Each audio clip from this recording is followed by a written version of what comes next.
16, 17, and 18. The allotment for Joseph began at the Jordan, east of the springs of Jericho, and went up from there through the desert into the hill country of Bethel. It went on from Bethel, that is, Luz, crossed over to the territory of the Archites in Ataroth, descended westward to the territory of the Japhletites as far as the region of Lower Beth Horon, and on to Gezer, ending at the Mediterranean Sea. So Manasseh and Ephraim, the descendants of Joseph, received their inheritance.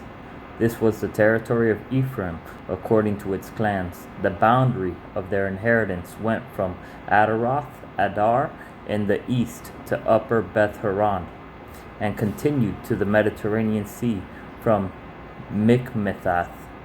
On the north it curved eastward to Taanath, Shiloh, passing by it to Janoah on the east. Then it went down from Janoah to Ataroth and Naarah, touched Jericho, and came out at the Jordan. From Tappuah the border went west to the Kana ravine and ended at the Mediterranean Sea. This was the inheritance of the tribe of the Ephraimites, according to its clans. It also included all the towns and their villages that were set aside for the Ephraimites within the inheritance of the Manassites. They did not dislodge the Canaanites living in Gezer. To this day the Canaanites live among the people of Ephraim, but are required to do forced labor. This was the allotment for the tribe of Manasseh as Joseph's firstborn, that is, for Machir, Manasseh's firstborn.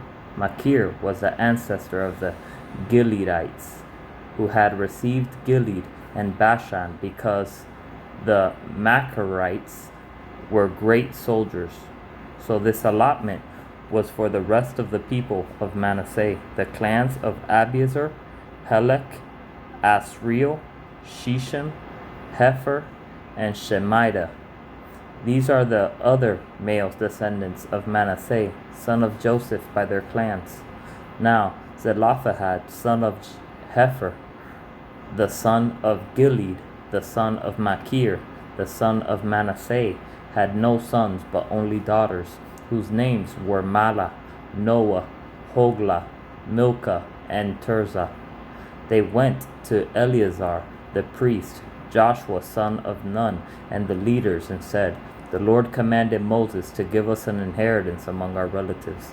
So Joshua gave them an inheritance along with the brothers of their father, according to the Lord's command.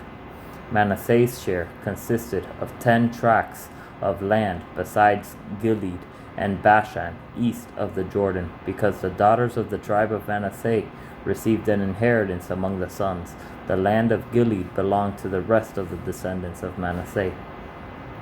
The territory of Manasseh extended from Asher to Mikmethath, east of Shechem. The boundary ran southward from there to include the people living at En Tappuah.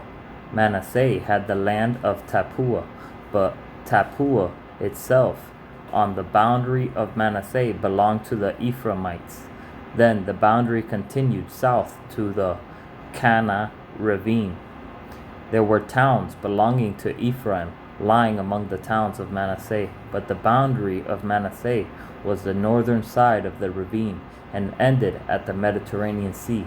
On the south the land belonged to Ephraim, on the north to Manasseh. The territory of Manasseh reached the Mediterranean Sea and bordered Asher on the north and Issachar on the east. Within Issachar and Asher, Manasseh also had Bethshan, Ibleam, and the people of Dor, Endor, Taanach, and Megiddo, together with their surrounding settlements. The third in the list is Naphtali. Yet the Manassites were not able to occupy these towns, for the Canaanites were determined to live in that region. However, when the Israelites grew stronger, they subjected the Canaanites to forced labor, but did not drive them out completely. The people of Joseph said to Joshua, Why have you given us only one allotment and one portion for an inheritance? We are a numerous people, and the Lord has blessed us abundantly. If you are so numerous, Joshua answered, and if the hill country of Ephraim is too small for you, go up into the forest and clear land for yourselves there in the land of the Perizzites and Rephaites. The people of Joseph replied, the hill country is not enough for us, and all the Canaanites who live in the plain have chariots fitted with iron, both those in Bethshan and its settlements, and those in the valley of Jezreel. But Joshua said to the tribes of Joseph, to Ephraim and Manasseh, you are numerous and very powerful. You will have not only one allotment, but the forest hill country as well. Clear it, and its farthest limits will be yours. Though the Canaanites have chariots fitted with iron, and though they are strong, you can drive them out. The whole assembly of the Israelites gathered at Shiloh and set up the tent of meeting there. The country was brought under their control. But there were still 7 Israelite tribes who had not yet received their inheritance. So Joshua said to the Israelites, how long will you wait before you begin to take possession of the land that the Lord, the God of your ancestors, has given you? Appoint 3 men from each tribe. I will send them out to make a survey of the land, and to write a description of it according to the inheritance of each. Then they will return to me. You are to divide the land into 7 parts. Judah is to remain in its territory on the south, and the tribes of Joseph in their territory on the north. After you have written descriptions of the 7 parts of the land, bring them here to me, and I will cast lots for you in the presence of the Lord our God. The Levites, however, do not yet get portion among you, because the priestly service of the Lord is their inheritance. And Gad, Reuben, and half-tribe of Manasseh, and the half-tribe of Manasseh have already received their inheritance on the east side of the Jordan. Moses, the servant of the Lord, gave it to them.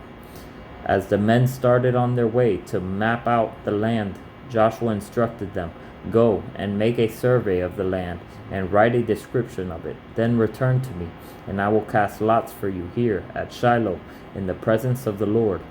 So the men left and went through the land.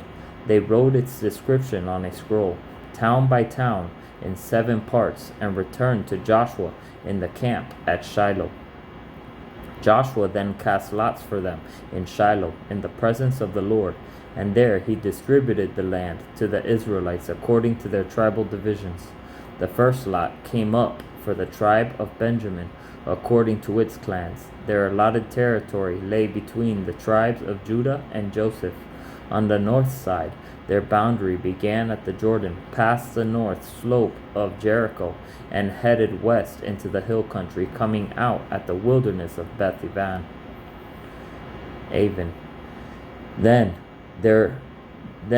From there it crossed to the south slope of Luz, that is Bethel, and went down to Ataroth, Adar, on the hill south of lower Beth Horon. From the hill facing Beth Horon on the south, the boundary turned south along the western side, and came out at Kiriath-baal, that is Kiriath-jearim, to a town of the people of Judah. This was the western side. The southern side began at the outskirts of Kiriath-jearim on the west, and the boundary came out at the spring of the waters of Nephtoah. The boundary went down to the foot of the hill facing the valley of Ben-Hinnom, north of the valley of Rephaim. It continued down the Hinnom Valley along the southern slope of the Jebusite city, and so to En-Rogel. It then curved north, went to En-Shemesh, continued to Geliloth, which faces the pass of Adumim, and ran down the stone of Bohan, son of Reuben. It continued to the northern slope of Beth Araba, and on down into the Araba. It then went to the northern slope of Beth Hoglah, and came out at the northern bay of the Dead Sea, at the mouth of the Jordan in the south, This was the southern boundary. The Jordan formed the boundary on the eastern side. These were the boundaries that marked out the inheritance of the clans of Benjamin on all sides. The tribe of Benjamin, according to its clans, had the following towns: Jericho, Beth Hoglah, Emek, Keziz, Beth Araba, Zemaraim, Bethel, Avim, Paraophra, Kepher, Ammoni, Ophni, and Geba, 12 towns and their villages: Gibeon, Ramah, Beeroth, Mizpah, Kephirah, Moza, Rechem, Erpeel, Teralah, Zelah, Haaleph, the Jebusite city, that is Jerusalem, Gibeah, and Kiriath, 14 towns and their villages. This was the inheritance of Benjamin for its clans.